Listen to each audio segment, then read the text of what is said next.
Good morning, my dear children, and a warm welcome once again to another session of our online Sunday class. Last week, we completed our journey with the four patriarchs Abraham, Isaac, Jacob, and Joseph. Today, we start a new story from the Old Testament, and this one is about no ordinary person. He is one of the most famous, dynamic, and popular persons. Someone who God chose to change the course of history and re-establish a new covenant with his people. I am sure by now you have guessed. It's Moses, yes. And most of us know so much about this story. You know, children, Moses' story reminds me of Ryan, a regular boy from Standard 8th, just like any of you.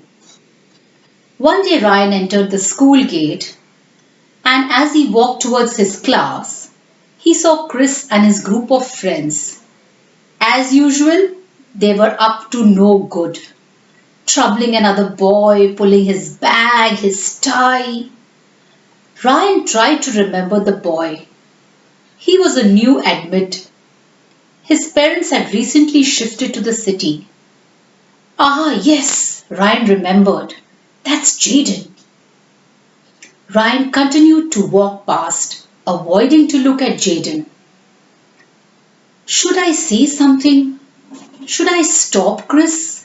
A little voice spoke to Ryan.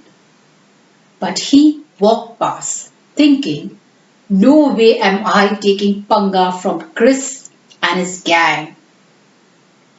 Couple of days later, during recess, Ryan saw Chris and gang once again troubling Jaden.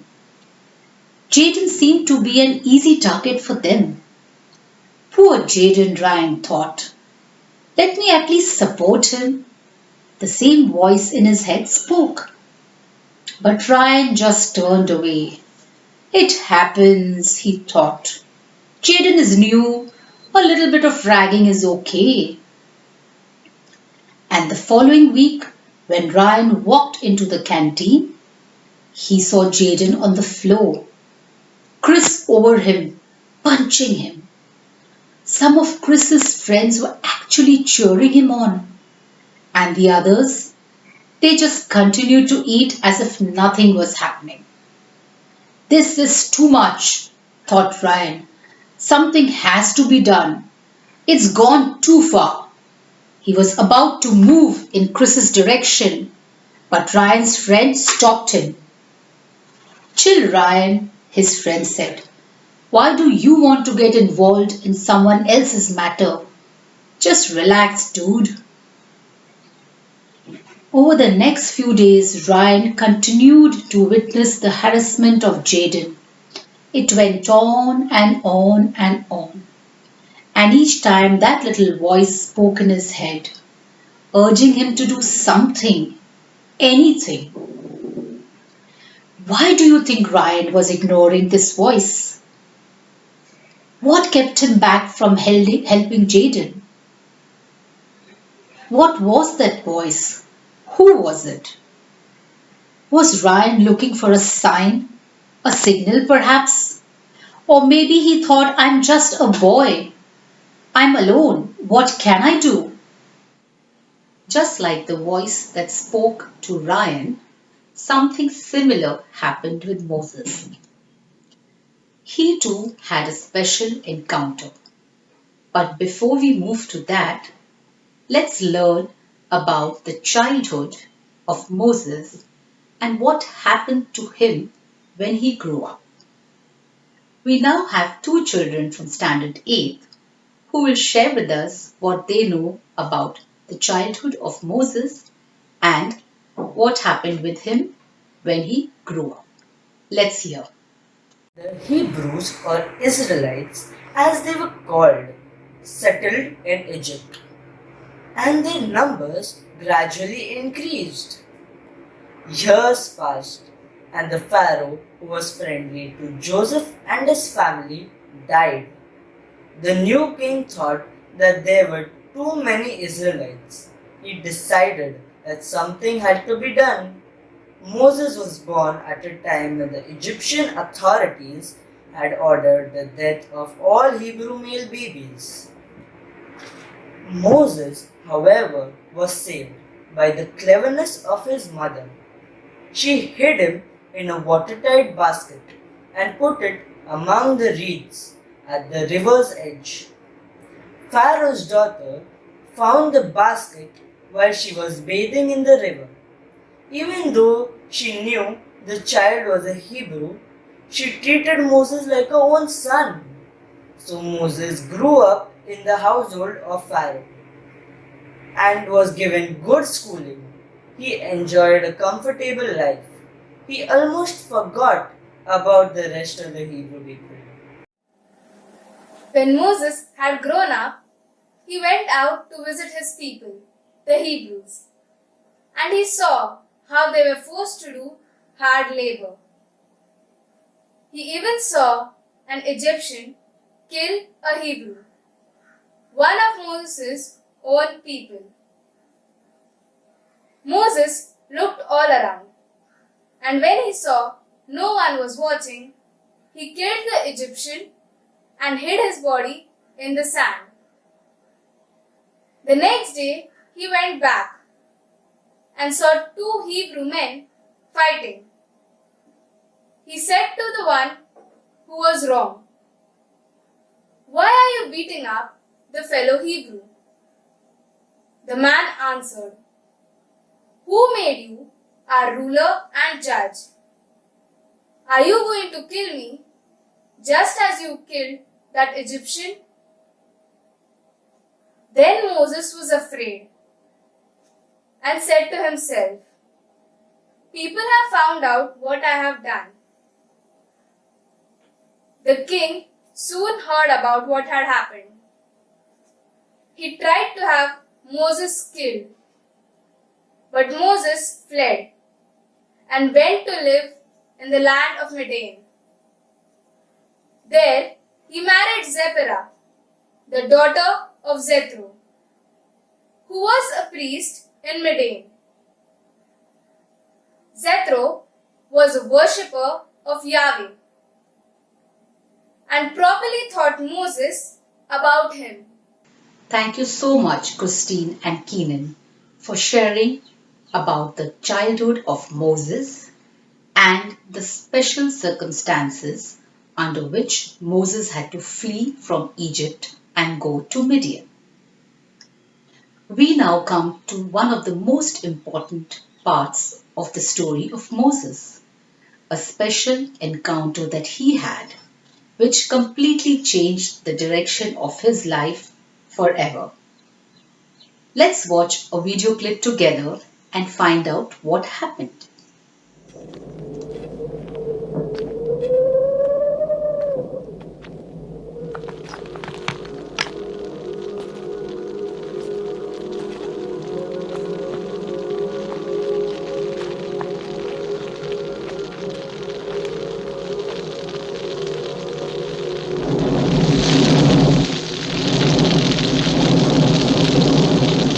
Come no closer. Put off your shoes from your feet, for the place whereon you are standing is holy ground. Put off your shoes.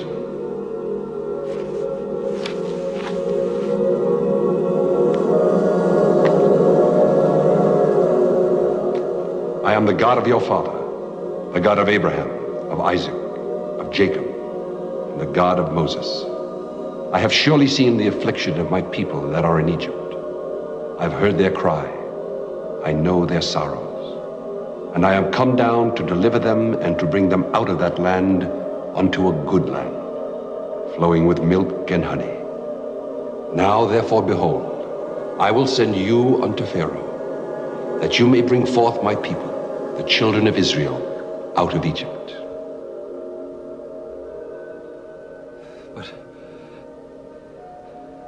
But who am I that I should go to Pharaoh Bring the people of Israel out of Egypt. I will be with you. But if I say, the God of your fathers has sent me to you, and they shall say, what is his name? What shall I say to them? You shall say to the children of Israel what he is called. For what he is called is, I am that I am. And say too, the Lord God of your fathers has sent me unto you. Now the king of Egypt will not let you go, not by a mighty hand, but I will stretch out my hand and smite Egypt with all my wonders. They will not believe me. They will say, the Lord has not appeared unto you. What is in your hand? A rod. Cast it to the ground.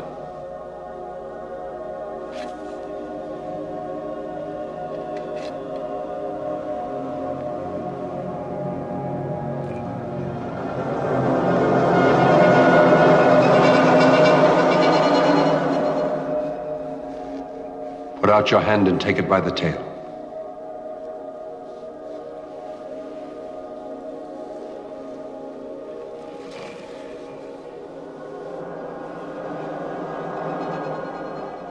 Now put your hand in your bosom.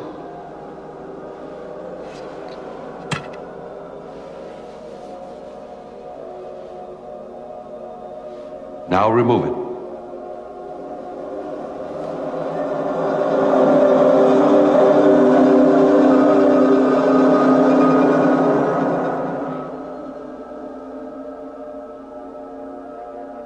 Return it to your bosom and again remove it.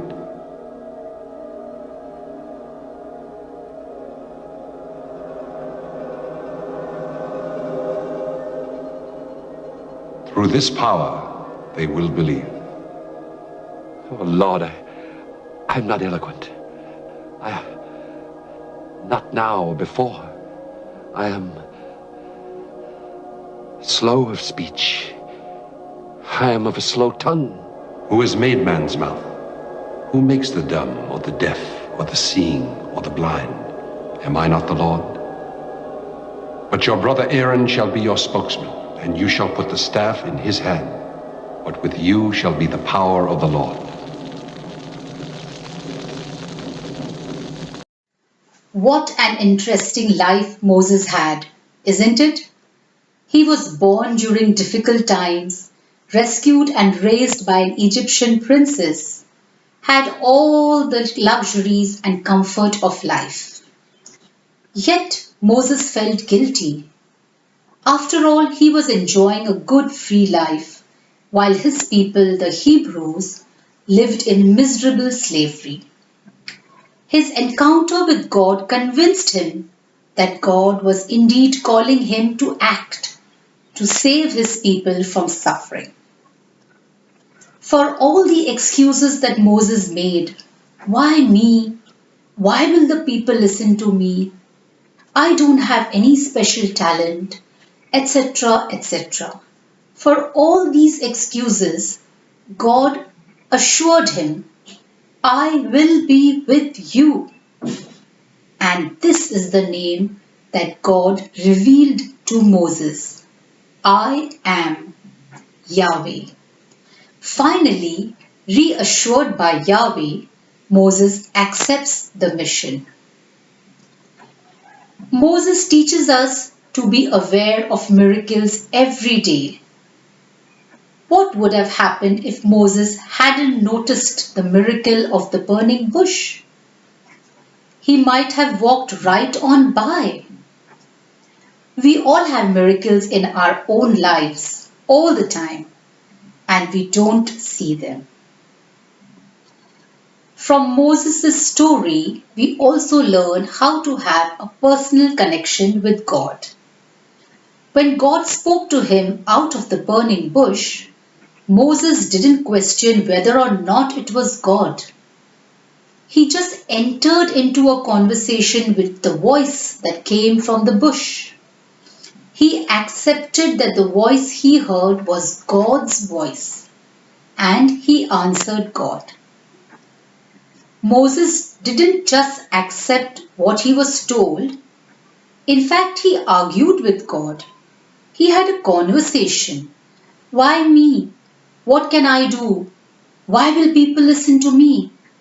But when God said, "It must be you," Moses followed God's command. We need to learn from Moses to listen to the voice of God. And this voice doesn't always speak from a burning bush. Sometimes the voice is not loud, and sometimes it doesn't sound a lot different than our own voice, our own thoughts.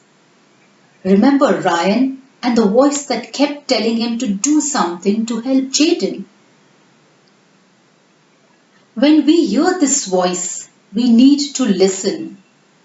Listen hard and long, and then respond to that voice. Let us prepare our hearts and our minds now to receive the Word of God. Keep aside your pen, books, and all distractions.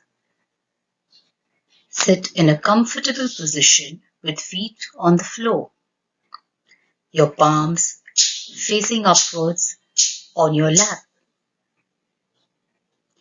Slowly breathe in and slowly breathe out. And with every breath that you take, be aware of the presence of God, calming your mind and your hearts to receive His word. A reading from the book of Exodus, chapter 3, verses 9 to 14. The Lord said to Moses, "The cry of the Israelites has now come to me. I have also seen how the Egyptians oppressed them. So come, I will send you to Pharaoh to bring my people, the Israelites, out of Egypt." But Moses said to God, "Who am I that I should go to Pharaoh and bring the Israelites out of Egypt?" He said, "I will be with you, and this shall be the sign for you that it is I who sent you. When you have brought the people out of Egypt, you shall worship God on this mountain." But Moses said to God, "If I come to the Israelites and say to them, 'The God of your ancestors has sent me to you,' and they ask me, 'What is his name?' what shall I say to them?" God said to Moses, "I am who I am." He said further, "Thus you shall say to the Israelites, 'I am has sent me to you.'" The word of the Lord. Thanks be to God. Let your heart and mind ponder on the words you just heard. Recall some of the words. The cry of the Israelites. "I will send you to Pharaoh. Who shall I say sent me?" "I will be with you. I am has sent you."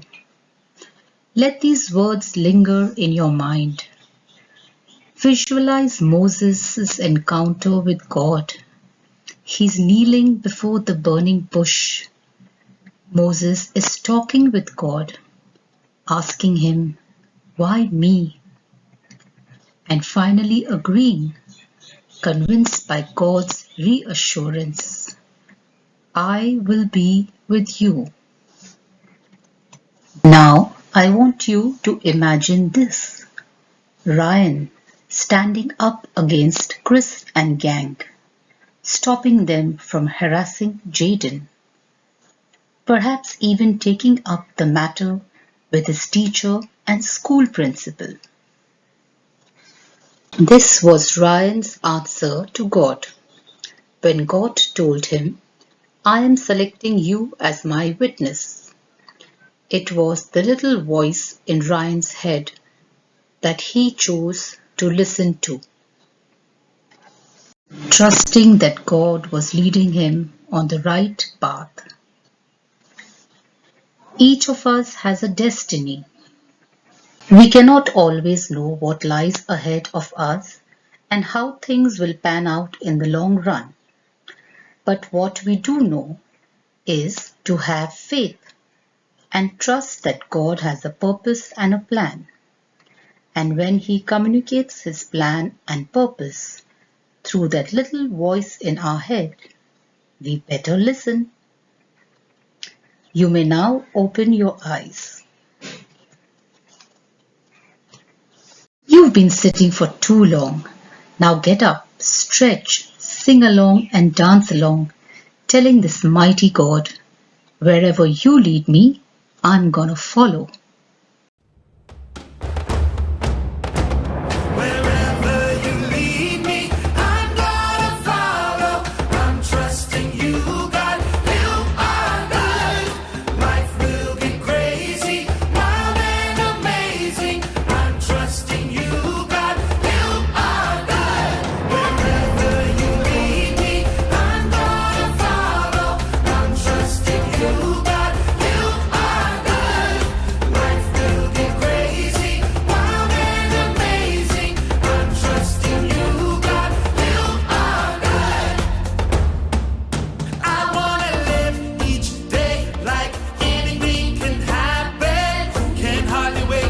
What's next? I wanna face this world with wonder and excitement. Face every challenge every day.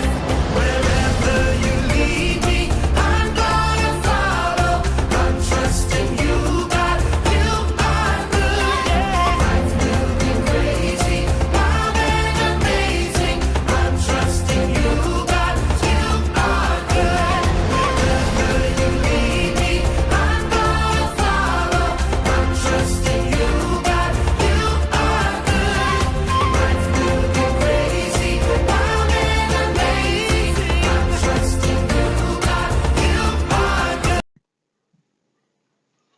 An interesting fact that I'd like to share. Even today at the foot of Mount Sinai, there is a monastery in the area where it is believed that God spoke to Moses. And in one corner of the monastery is a large, dense bramble bush whose leaves have been coming out green for 3,000 years. This is believed to be the burning bush from which God spoke to Moses. Amazing, isn't it?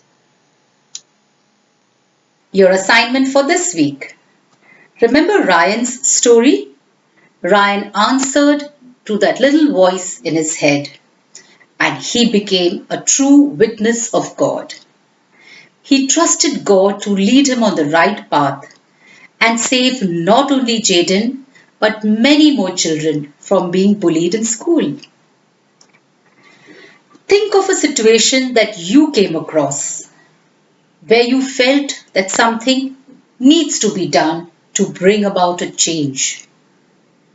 Write this situation in a few lines in your notebook and then answer these questions that come on screen.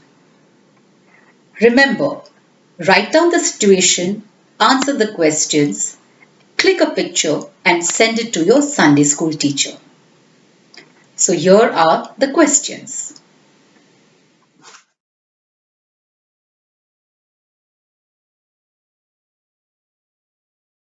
Well, children, that's the end of today's class. I had a wonderful time sharing this lesson with you. Hope you too had a joyful learning experience. Till we meet again, stay safe. God bless you all. Bye-bye.